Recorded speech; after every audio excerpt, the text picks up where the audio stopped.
Peu importe ce qu'on va te dire, la décision la plus importante de ta vie, c'est celle d'avoir accepté Jésus-Christ comme ton sauveur et ton Seigneur. Si tu l'as fait dernièrement, félicitations, tu es devenu enfant de Dieu.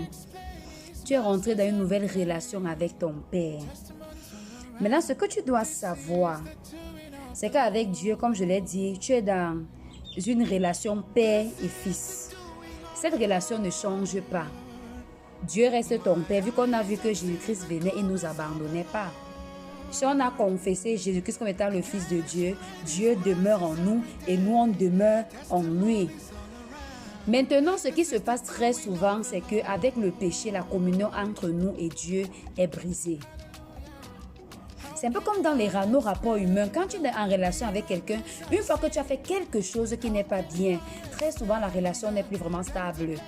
On n'est plus à l'aise ensemble. À un moment, on ne se parle même plus. On devient même comme des ennemis. Ça, c'est parce qu'on n'a pas géré le problème. On n'a pas traité le problème là.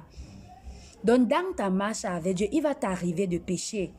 Oui, s'il arrive que tu pêches, ce que tu dois faire, c'est que tu vas chercher à vite rétablir la communion entre toi et Dieu.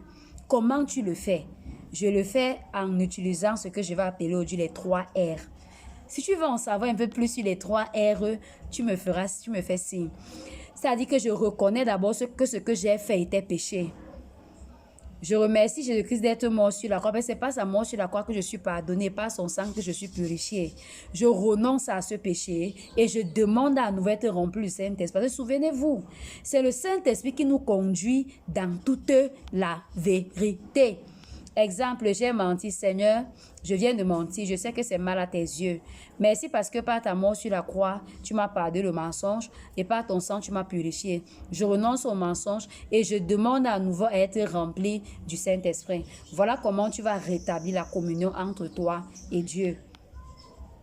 Ne garde pas le péché parce que le péché va créer un fossé entre toi et Dieu. Si tu as péché, c'est pas oui, ne va pas ne t'enferme pas dans ton bulle, ne te dis pas que Dieu t'a abandonné. Non, il ne t'a pas abandonné. Maintenant, travaille à rétablir la communion entre vous deux. Souviens-toi, je suis Viviane, évangéliste missionnaire. Je gagne les âmes à Christ, je les aide dans les croissances spirituelles. Si tu n'es pas encore donné ta vie à Jésus-Christ, l'occasion t'est donnée encore ce matin. Tu vas répéter cette prière après moi. Seigneur Jésus, j'ai besoin de toi.